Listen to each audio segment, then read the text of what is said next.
Alice a découvert par hasard que son petit ami Benjamin, qui était mort dans un accident de voiture, était devenu un fantôme et la suivait partout.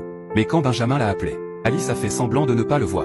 Parce qu'il y a 5 ans, Benjamin est mort dans un accident de voiture en essayant de sauver Alice.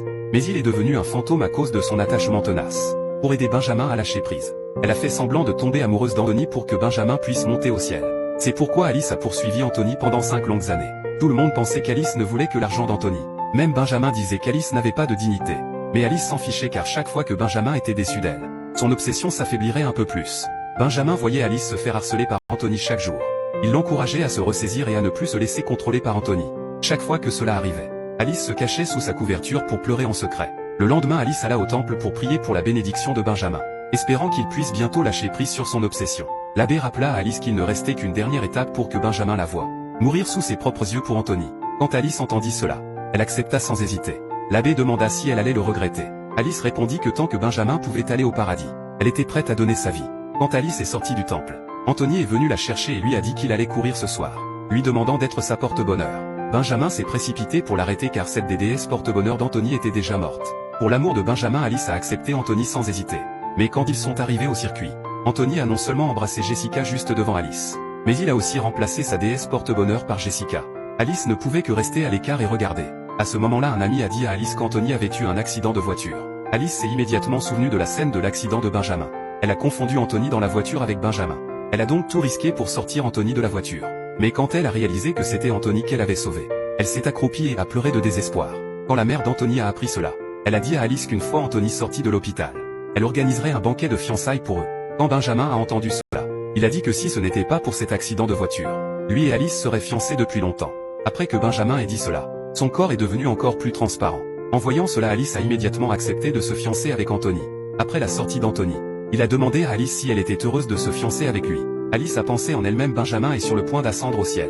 Bien sûr qu'elle est heureuse. À ce moment, Anthony reçut un appel de Jessica et sortit immédiatement. En voyant cela, Benjamin dit que si Alice épousait Anthony, elle ne serait jamais heureuse. Mais Alice pensa que puisque Benjamin était parti, peu importait qui elle épousait. Quelques jours plus tard, Alice entendit une amie dire que Jessica était enceinte de l'enfant d'Anthony. Child. Benjamin a demandé à Alice: tu ne détestais pas la trahison plus que tout. Tu vas vraiment tolérer ça même si Jessica est enceinte? Alice n'a rien dit mais elle a dit à son amie qu'elle irait chercher Anthony. Mais à la surprise d'Alice, Anthony était en train d'être intime avec Jessica chez lui. Alice voulait le traiter de tous les noms. Mais pour Benjamin, elle s'est retenue. Pourtant elle a prévenu Anthony qu'elle devait l'épouser. Cette nuit-là, alors qu'Alice dormait, elle a appelé Benjamin. Benjamin a cru avoir mal entendu et a dit tristement que son corps devenait de plus en plus transparent. Il ne pourrait plus protéger Alice. Le jour des fiançailles, Alice ne pouvait pas joindre Anthony quoi qu'il arrive. Sa belle-mère lui conseilla de reporter les fiançailles. Mais Alice répondit qu'elle devait se fiancer à Anthony aujourd'hui. Voyant cela, sa belle-mère sortit pour aller le chercher. Benjamin regarda Alice en robe de mariée et ne put s'empêcher de soupirer. Si seulement j'étais encore en vie.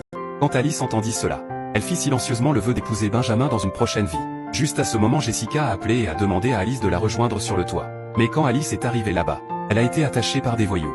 Il s'est avéré que Jessica avait tout organisé. Elle voulait voir qui Anthony sauverait en premier si elle et Alice étaient en danger. Bientôt Anthony est arrivé en courant. Les voyous lui ont dit qu'il ne pouvait en sauver qu'un seul. Anthony a donné un coup de pied à l'un d'eux qui est tombé par terre. Mais cela n'a fait qu'énerver les autres.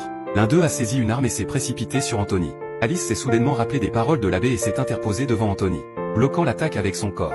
Anthony ne comprenait pas. Il avait traité Alice si mal. Pourquoi la protégerait-elle? Alice ne répondit pas mais regarda Benjamin qui s'évanouissait lentement et esquissa un sourire perdu depuis longtemps. Sourire.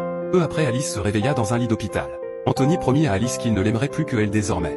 Mais Alice pensait que Benjamin était déjà parti au paradis. Elle n'avait plus besoin de faire semblant d'aimer Anthony. Alors Alice a froidement repoussé Anthony, puis est partie seule terminer ses formalités de sortie. Mais Alice a eu la surprise de découvrir que Benjamin était revenu à la vie.